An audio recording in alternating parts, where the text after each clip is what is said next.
Bismillahirrahmanirrahim. Assalamualaikum warahmatullahi wabarakatuh. Innal hamdalillah nahmaduhu wa nasta'inuhu wa nastaghfiruh wa na'udzu billahi min syururi anfusina wa sayyiati a'malina. May yahdihillahu fala mudhillalah wa may yudlil fala hadiyalah. Asyhadu an la ilaha illallah wa asyhadu anna Muhammadan abduhu wa rasuluh. Allahumma sholli wa sallim ala sayyidina Muhammadin wa ala alihi wa ashabihi wa man tabi'ahum bi ihsanin ila yaumiddin. Syukur alhamdulillah kita bisa berjumpa lagi di channel ini.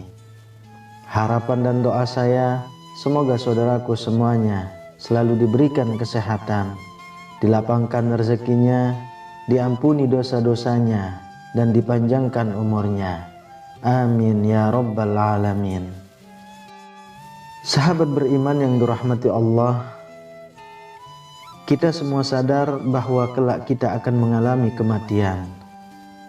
Sisa hidup yang kita jalani sekarang ini hanyalah menunggu waktu, menunggu giliran nyawa kita akan dicabut oleh malaikat maut. Dan dari sinilah kehidupan yang sesungguhnya baru dimulai. Saat manusia meninggal, maka akan terputus semua amalannya kecuali 3 perkara, yakni sedekah jariah, ilmu yang bermanfaat, dan anak soleh yang mendoakan. Hal ini sebagaimana yang pernah diriwayatkan oleh Abu Hurairah radhiyallahu anhu bahwa Rasulullah shallallahu alaihi wasallam bersabda, apabila manusia meninggal, amalnya akan terputus kecuali 3 hal: sedekah jariah, ilmu yang bermanfaat, dan anak soleh yang mendoakannya. Hadis riwayat An-Nasa'i dan Tirmizi. Sebagai seorang muslim yang sadar akan pentingnya bekal amal di hari kiamat, tentu akan sangat berharap amal yang pernah dikerjakannya semasa hidup bisa menghantarkannya menuju surga yang telah Allah sediakan. Tapi sebelum itu perlu kita ketahui terlebih dahulu tentang amal jariah. Amal jariah adalah amal yang akan terus mengalir meski si pengamalnya telah meninggal dunia. Amal tersebut bisa berupa amal kebaikan maupun amal keburukan. Ketika semasa hidup kita gemar melakukan sedekah jariah, maka pahala sedekah tersebut akan terus mengalir sekalipun kita telah meninggal dunia. Kita akan terus mendapatkan kucuran pahala selama harta atau tenaga yang kita sedekahkan masih dimanfaatkan atau membawa manfaat bagi kaum muslimin lainnya. Begitu juga dengan amal keburukan yang pernah kita kerjakan semasa hidup di dunia. Kita pun akan terus mendapatkan kucuran dosa meskipun kita telah meninggal dunia. Betapa menyedihkannya nasib seorang mukmin yang telah meninggal namun terjerumus ke dalam dosa jariah. Satu hal yang perlu kita semuanya ketahui adalah yang malaikat catat dari kehidupan kita tak hanya aktivitas dan amalan yang kita kerjakan, namun juga dampak dan pengaruh dari aktivitas dan amalan kita. Dalam Quran surah Yasin ayat 12, Allah Subhanahu wa taala sudah berfirman, sesungguhnya kami menghidupkan orang-orang mati dan kami menuliskan apa yang telah mereka kerjakan dan berkas-berkas yang mereka tinggalkan, dan segala sesuatu kami kumpulkan dalam kitab induk yang nyata, Lauh Mahfuz. Dari ayat tersebut dapat kita simpulkan bahwa orang yang melakukan amal dan aktivitas yang baik, maka insya Allah Allah Subhanahu wa ta'ala akan mencatat amal baik itu dan memberikan ganjaran dari apa yang diamalkan. Oleh karena itu, agama Islam mengajarkan umatnya untuk melakukan amal kebaikan, yang mana amal tersebut bisa memberikan pengaruh baik bagi masyarakat luas. Insya Allah, dengan begitu kita akan mendapatkan pahala dari amal yang kita kerjakan, sekaligus dampak baiknya. Begitu juga sebaliknya, apabila kita melakukan amal keburukan atau maksiat, maka kita pun akan menuai dosa, ditambah lagi dengan dampak buruk yang akan kita dapatkan. Rasulullah SAW selalu mengingatkan kepada umatnya agar berhati-hati, jangan sampai kita terjebak dalam dosa jariyah. Maksudnya adalah dosa yang akan terus mengikuti pelakunya meskipun pelaku tersebut telah meninggal dunia. Na'udzubillah. Sahabat beriman yang dirahmati Allah, lalu jenis dosa apa saja yang akan terus menimpa pelakunya meskipun pelakunya telah meninggal dunia? Yang pertama adalah mempelopori perbuatan maksiat. Maksudnya adalah seseorang yang melakukan perbuatan maksiat di hadapan orang lain sehingga banyak orang yang mengikuti perbuatannya, sekalipun orang tersebut tidak mengajak orang lain untuk mengikutinya.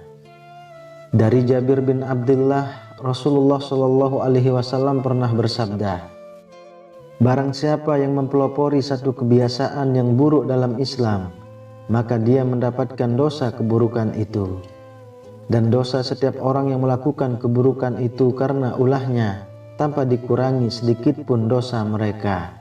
Hadis riwayat Muslim. Dari hadis tersebut dapat kita simpulkan bahwa meski orang yang menjadi pelopor kemaksiatan tersebut tidak mengajak lingkungan di sekitarnya untuk melakukan hal yang sama, akan tetapi dengan perbuatan yang dikerjakannya tersebut memotivasi orang lain untuk melakukan seperti yang dikerjakan.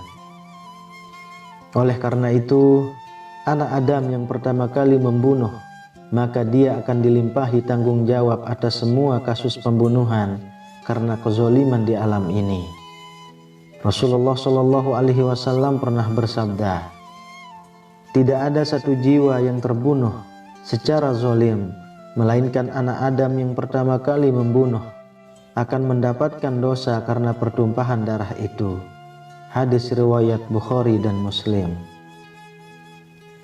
Jika kita mengkaji lebih dalam dari hadis tersebut, maka kita bisa ambil contoh mudahnya seperti ini.